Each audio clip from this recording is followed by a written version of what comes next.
C'est une pièce d'anthologie. La rencontre, la voix, Abdel Fadel. Luc Lavoie, je sais que toi, tu es un grand fan des conférences pour le climat, les conférences pour l'environnement, que tu as toujours jugé important, voire vital, la présence Mesdames de toutes... et messieurs, Yasmine est en train de dire des gros mensonges. C'est pas vrai. C'est pas vrai, c'est pas ça que tu me disais hors d'onde, Luc. Tu me disais qu'elle avait raison d'aller là. Non, j'ai pas Voyons dit donc. ça hors d'onde. Écoute, non. Écoute, est-ce que c'est important? La question, l'enjeu du réchauffement ou des changements climatiques, c'est clair que c'est probablement le défi de notre civilisation à l'heure actuelle. Maintenant, il s'est enclenché un processus il y a 28 ans, 30 ans, qu'on appelle la COP. Je me souviens plus, les mots correspondent à quoi. Je l'avais quelque part dans mes notes. Mais ça, c'est un endroit où tout... Tu sais, ceux qui sont en amour avec les arbres puis qui les prennent dans leurs bras, qu'on appelle communément en anglais des tree huggers, là. Tous ceux, là, tu sais, qui ont le cœur... Conference of the Parties. Eux autres, là, ils s'en vont là. Sais-tu combien il va y avoir de participants à la COP 28 de Dubaï? 100 000. 100 000 participants. Oui, mais c'est pas pareil si la FTQ est pas là. Ben c'est clair, il faut que la FTQ soit là. Ils vont faire pencher la balance. Et la plupart sont des fonctionnaires du monde entier. D'ailleurs, j'espère que mes collègues là, qui sont au bureau d'enquête vont faire ce qu'il faut. Je voudrais connaître combien de Québécois du gouvernement payés par le gouvernement du Québec, Ben, on a deux ministres. ou subventionnés par le Ouais. gouvernement du Québec, combien il y en a à l'échelle canadienne, à l'échelle fédérale, l'Ontario. Dites-moi ça, là. Dites-moi, je sais pas combien coûte un billet, là, mais si tu y vas en classe économie, je pense que... Attends, il y a quelqu'un qui m'a envoyé un courriel pour me le dire. Si tu y vas en classe économie, hein, ça prend 14 430 points à Aéroplan. Si tu veux aller en français, classe c'est affaires... combien? si tu veux vraiment être en classe affaires, parce que c'est assez long comme vol, là, c'est 21 645 points à Aéroplan. J'ai pas le chiffre de combien Ben, de billets regarde, d'avion. moi, je vais te le dire. Tu pars aujourd'hui, tu reviens demain. À peu près le même vol qu'a fait Magali Picard. Oui, en classe affaires, s'il vous plaît. Ben, On va dire classe économie. on va dire classe économique, Parce qu'on là. n'a pas de preuve que c'est de la classe On n'a affaires. pas de preuve que c'est classe affaires. C'est après tout un syndicat. C'est proche de ses sous. On parle d'un vote aller-retour. Tu pars aujourd'hui, tu reviens demain. En classe économique. 5 812. Ah, pas pire. C'est pas pire. Plus une nuit à l'hôtel, puis étant donné que la demande est plus T'as forte... pas eu le temps de dormir? Ben non, elle n'a pas Elle est dormi. arrivée- elle est Mais elle a arrivée- fait des conférences team, elle l'a dit pendant une entrevue au pensait en Journal de faire. Montréal. Non, elle a dit qu'elle l'a déjà fait. Ah. Et bon, ben là, tu sais, comme tu l'as annoncé, elle rentre demain. Tout ça est complètement ridicule. Moi, si j'étais un syndiqué, et je reviendrais à la COP, et que j'apprenais que mes cotisations syndicales qui me sont imposées en vertu de ce qu'on appelle la formule RAND, là, c'est pas partout dans le monde qu'on trouve ça, loin de là. Qu'est-ce qu'elle fait avec l'argent? Elle va à la conférence de Dubaï. Qu'est-ce qu'elle a à voir là-dedans? Le jour où elle annonce des grèves, hein? Le jour où elle annonce des grèves et où la grève est partout. C'est incroyable. Puis revenons à la COP. C'est devenu une industrie en soi. Il y a des chaires universitaires partout. Tout le monde étudie les changements climatiques. Il le faut, d'ailleurs.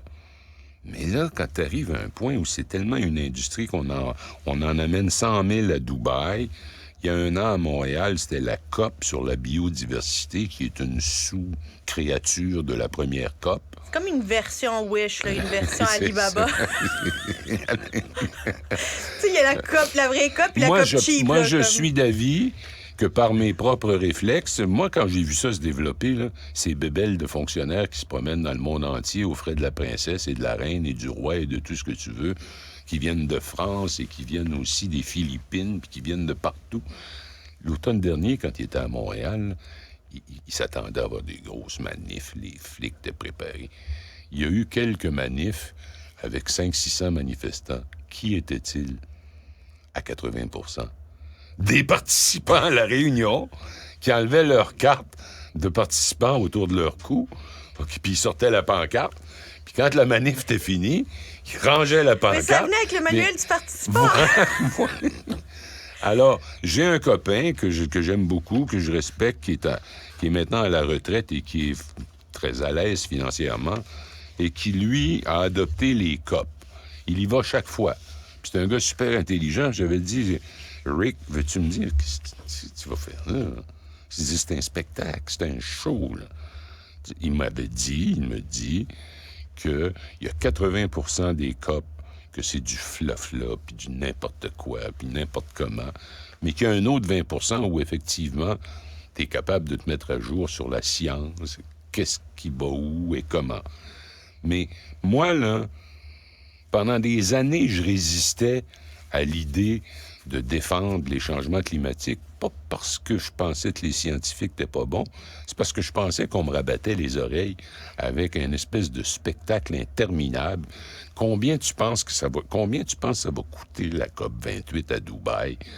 Si tu mets ensemble tous les billets d'avion là, de ceux venus de l'Australie, du Canada, du Honduras, et partout, dans les chambres dont les prix doivent être boostés au max parce que c'est l'offre et la demande. C'est pas donné, là? Non, mais c'est ça que je veux dire. Ça doit coûter absolument les yeux de la tête.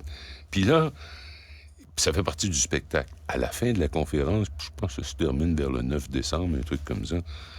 Dans les 24-36 heures qui précèdent la fin officielle de la conférence, ça négocie jour et nuit pour arriver avec un communiqué qui est un paquet de blabla incompréhensible. Et là, tu sais, le spectacle continue. On n'a pas dormi de la nuit. Mais là, non. La virgule, là, on la prend pas, la virgule. Vous allez m'enlever... Je te trouve cynique, Luc. Non, écoute, c'est ça, la vérité. Mais non, mais Luc, c'est important, le climat. Mais je le sais que c'est important. C'est tellement important qu'il devrait enlever ça d'entre les mains de ces saltimbanques, comprends-tu? C'est un espèce de rassemblement de troubadours. Ils se retrouvent là. Il y a personne qui est obligé d'aller là. Écoute, on parle pas la même langue, mais on est dans la COP, comprends-tu? On est dans la COP. Il y a des pays qui veulent avoir les Jeux olympiques, il y a des pays qui veulent avoir la Coupe du monde. Ben là, ce qu'on voit... Puis là, c'est rendu qu'il y a des pays qui veulent avoir la COP. Ben oui, parce que la nouvelle mode là, dans les COP, c'est les pays riches, ça c'est nous autres. Les pays du Sud.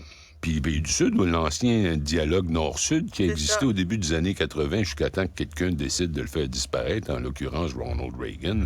C'était supposé qu'on allait transférer la richesse du Nord vers le Sud. Je me voyais pas vraiment leur dire, bon, qu'est-ce que je pourrais leur donner? Moi, leur envoyer mon char. C'est ça.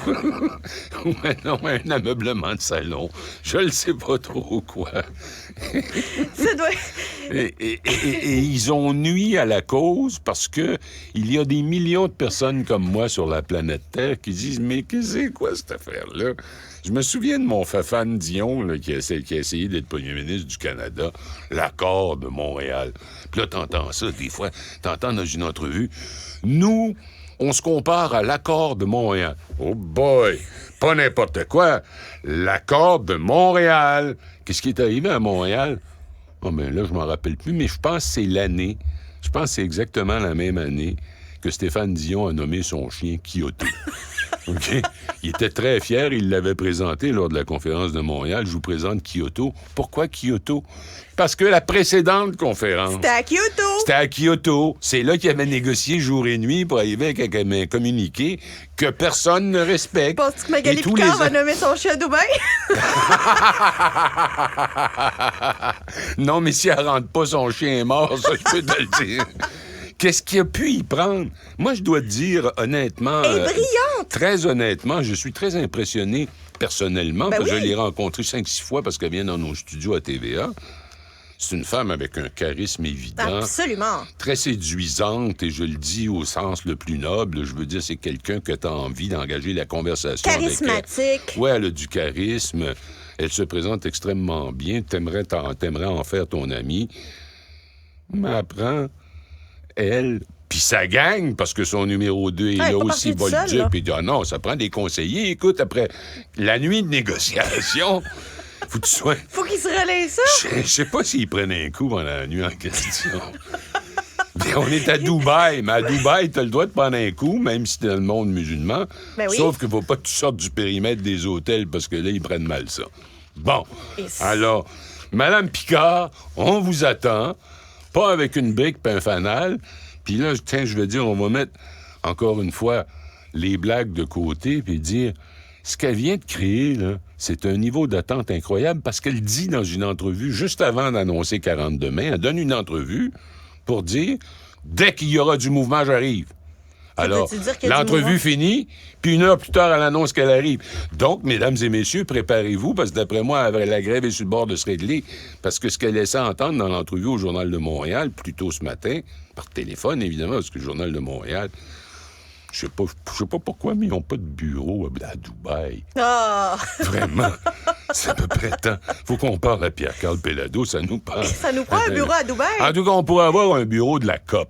C'est ça, on le transporte. De pays en pays.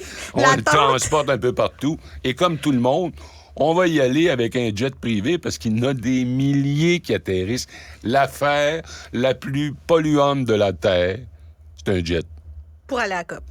Alors, si tu vas à la COP avec ton jet puis t'es stationné à côté de 250 autres jets, t'atteindras pas les cibles de Kyoto, lesquels ont comme gardien le chien de Fafane Dion. Luc Lavoie. Je te laisse aller surveiller les travaux de la COP, là, ça commence. Salut. Ex-conseillère